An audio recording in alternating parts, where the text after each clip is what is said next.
there, it's Kevin with Rogue Deck Builder. It's been a while since we've had a good old classic RDB rant on this channel. I've been trying to dip my toes into Standard, trying to get back into Magic the Gathering, and see if it is an environment in Standard which we can brew.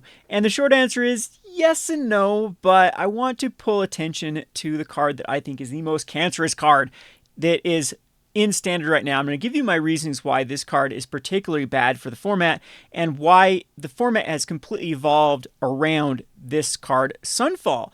Now, if I can think back of the glory years of Magic the Gathering, of when I liked Standard the most, this might be a little bit controversial, but I loved the Thragtusk and I loved the Siege Rhino formats. Those two formats where mid-range decks were supreme. I felt like the metas were by far the most diverse and the interaction was the best in all of my time playing Magic the Gathering.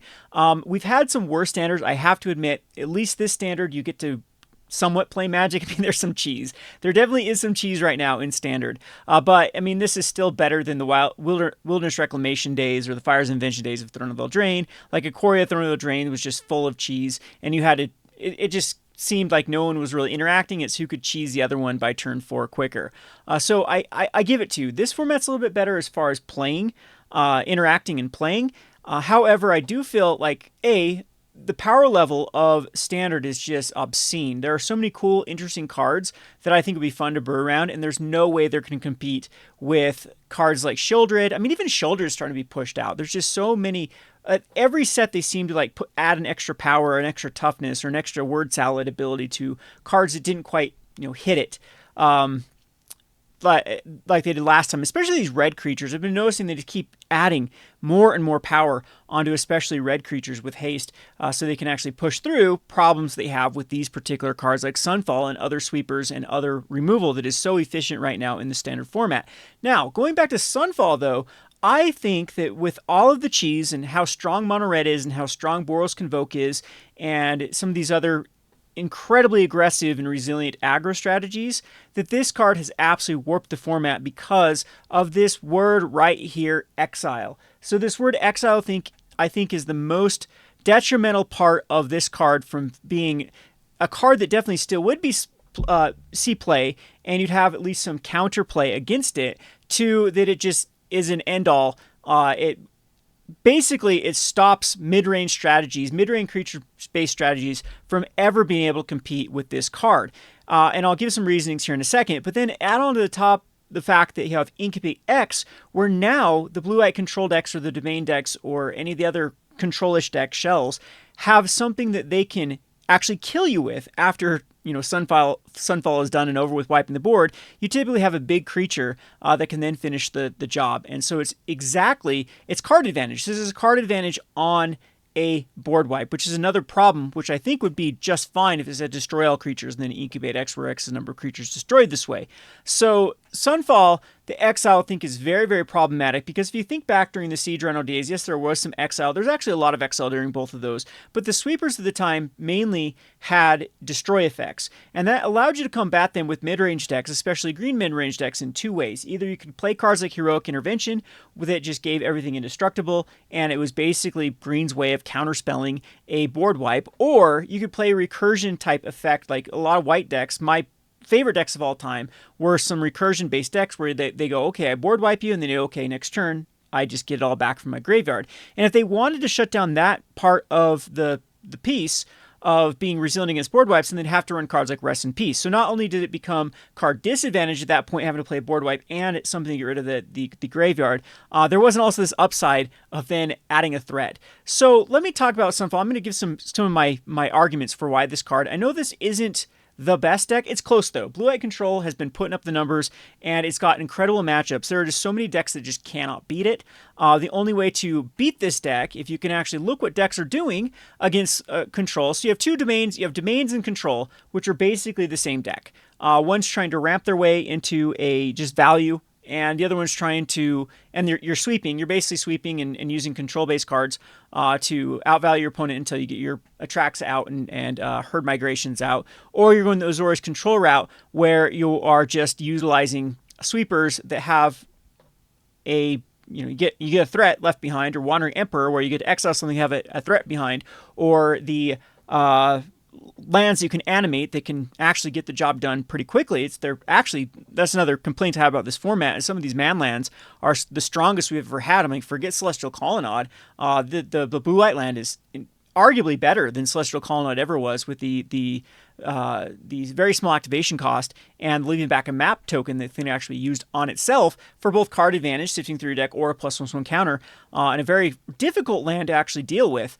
Because it's not, I mean, any sort of sorcery speed removal spell does not actually hit it. So anyway, that's a discussion for another day, but you can start to get a sense of how that Sunfall has warped the entire meta around it, and there's really an absence of one color. If you look down, there is not a color that is represented here, or at least the traditional way that color plays.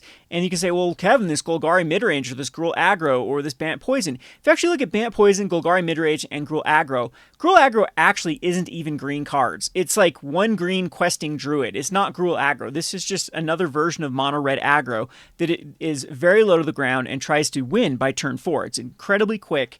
And again, we have some of the best cards that have ever been printed in Magic the Gathering right now in Standard, with like Monastery Swiftspear, and even things like Feldon is just super, super strong. And the Kumeno Faces is legacy playable. That's how powerful this card is. So we have a very good like pump spells, the best pump spells we've seen in Standard a long time, that is just trying to get in there with some quick Monastery Swiftspears and finish off the game with these low to the ground creatures before they get board wiped.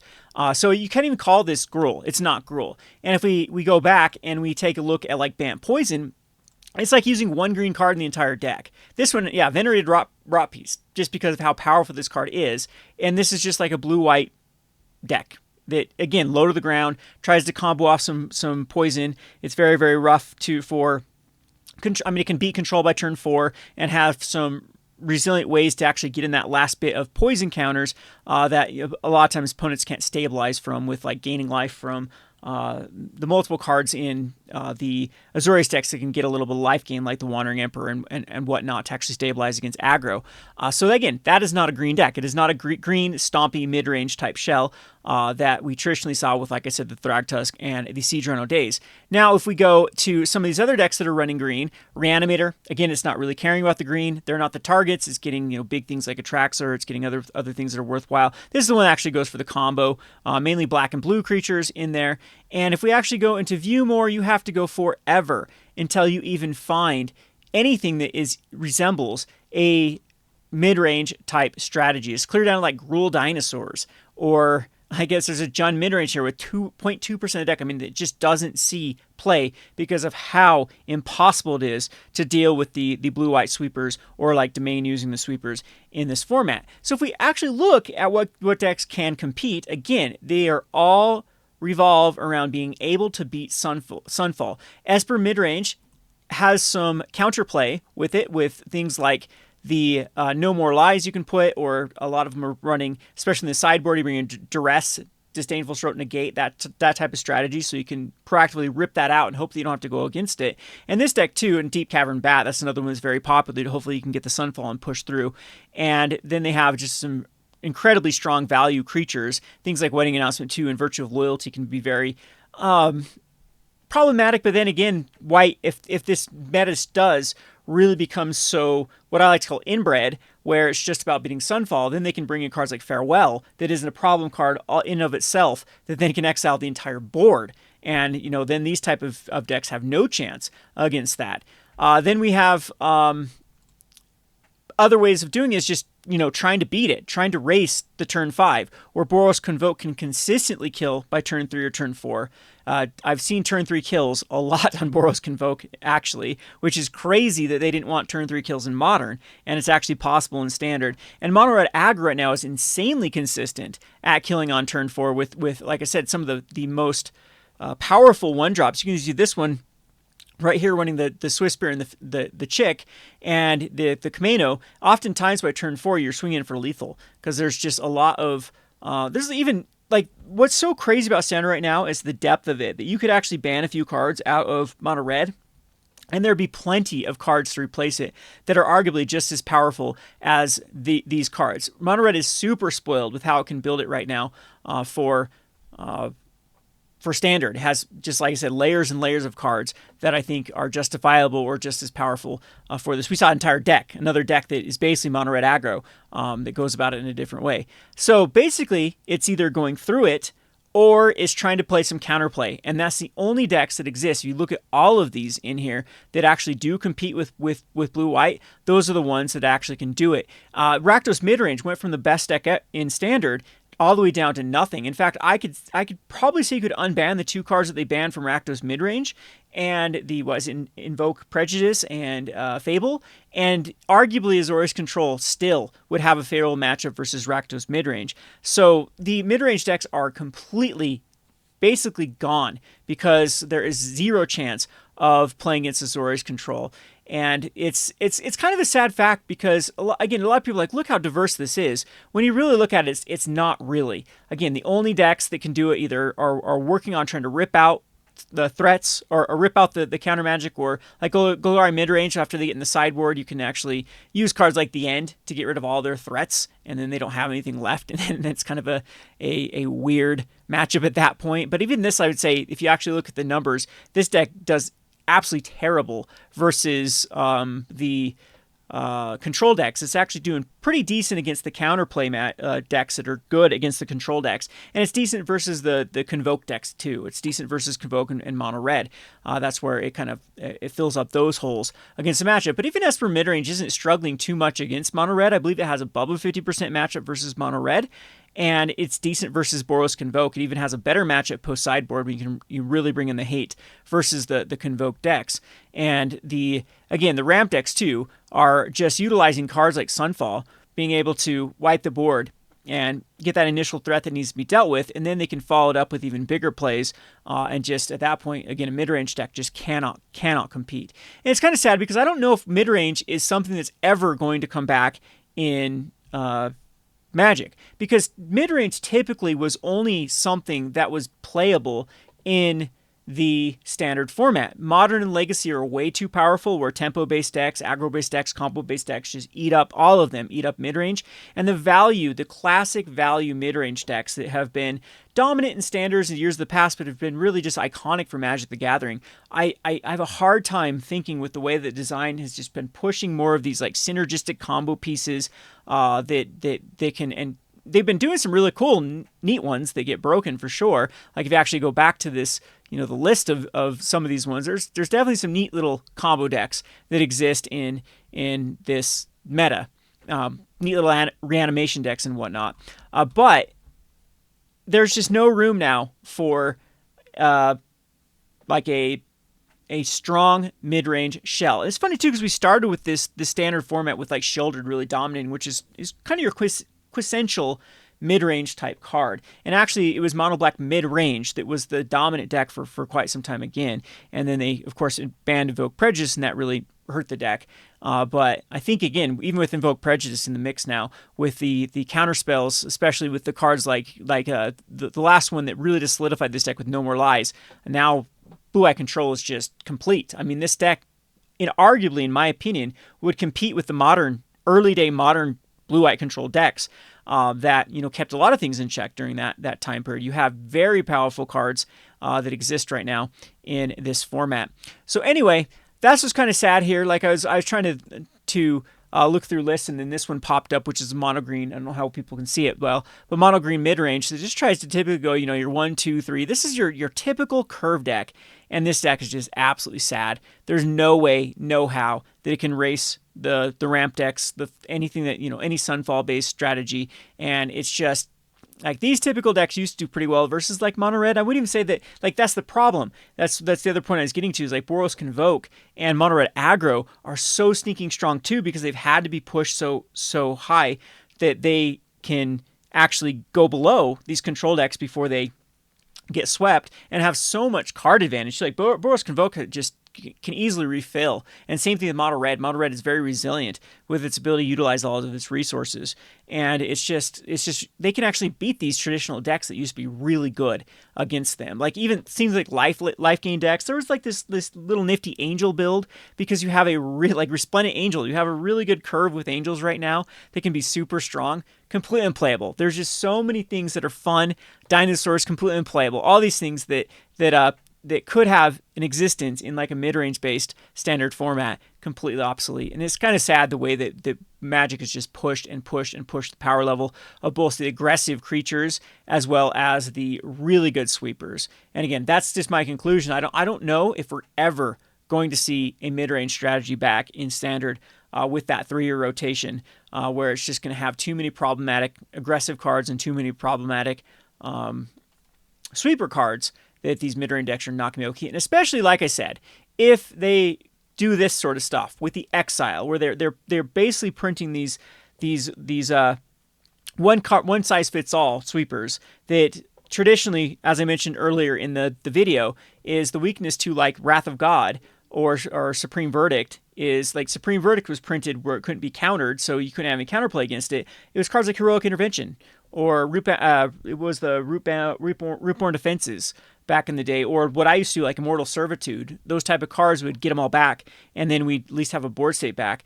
And even they printed in the past in white, like return all creatures that were destroyed this turn back to the battlefield. Or I remember there was a card called Fresh Meat that I used to side in versus the Wrath of God decks that it gave a 3/3 token for every creature that died this turn. So they'd sweep, I would Fresh Meat, and then swing in for lethal. And so it gave some counterplay against these type of stuff. But when you play this all Exile, as well as bring back like an Incubate token that then has to be dealt with, and oftentimes if you are a mid-range deck, this sucker is going to be, like if your opponent has some inconsequential tokens out, like it's very, very common for this Incubate token to be a 6/6, a 5/5 on turn number 5. And then that at that point is just a massive roadblock for your mid-range creatures to even try to get through, and also can be, a very aggressive card. So again, if I were to pick one card that I think is the most cancerous, I know a lot of people might disagree with me on this one because there is a lot of cards that I think are just kind of poorly designed, like Atraxa, Shieldred, those type of cards that they're just so duh that they're the decks are going to basically warp around them. But this one is by far the most oppressive card right now in standard for keeping specific type of decks from ever seeing the light of day. So that is my pick for a card that I would say sayonara to. In fact, they have plenty of replacements. There's other board wipes and sweepers people could use, and it's showing that like none of them are being used. If we actually look over the commonly played cards, I believe this one's 13th when I looked up. Yep. So Sunfall is in 25% of all decks. 17th. It's in 25% of all decks with an average copy of 3.4. So basically 4 copies in 25% of all decks being played in standard. So you have a 1/4 chance of having to go up against it. And it's just incredibly, incredibly difficult for so many decks to beat this card. So yeah, if you actually look down though, there's very few other cards. Like I don't see any other sweepers. Like Farewell is in there, and obviously Farewell is a poorly designed card for, Commander players are just tired of that card. Like everyone hates that card. But, one of the problems too is one of the big holes in mono white or in blue white control, or blue like a lot of times blue black control could fill holes that blue white couldn't, but then blue white had the counter magic. So is you didn't have the white traditionally didn't have the best removal. We're talking standard, not modern here. And with Get Lost and March of the Otherworldly Light, Get Lost and March of the Otherworldly Light are arguably more powerful than cards like even Path to Exile at that point. I mean, these are incredibly powerful cards that are printed in standard that now are just they're the one size fits all type removal spells that can just get rid of anything. So your opponents can just run clutches of them because they're going to be relevant in any matchup. They're going to be relevant against other decks that are going to be running like enchantments, like the control ones that have enchantments. Like if you look at the domain decks with the beanstalks and a lot of these proactive value engines that they try to get out, things like the March of the Otherworldly Light are really good against those type of cards. And again, they exile. That's the whole thing. Like everything in this format exiles. Like we don't want you to have a graveyard. Everything is going to exile. So anyway, that is my kind of analysis for what I've been experiencing in standard. It's kind of one of those formats where if you can't beat them, join them. Like, typically what I'll do is I'll start brewing decks, and then I'll be like, let's play Boros Convoke. That's that's a deck that can actually get the job done. Or like what I'm liking right now is like blue-white tempo decks, because they can be incredibly aggressive. They can actually outrace the domain decks, and they can actually put enough roadblocks out for mono red and be aggressive themselves against like mono red. And then they have counter magic just to counter the farewells and the sunfalls, and just not get blown out by the sweepers. So I hope you enjoyed this video. I'll try to get some more rants going in the future. This isn't the most spicy rant with Magic, with the state of Magic, but I am trying to get back into it with some brews. So hopefully you'll see me on Tuesday Brews Day in the near future, and possibly I can find my kind of love for this game again. This has been Kevin with Rogue Deck Builder. Thanks for watching.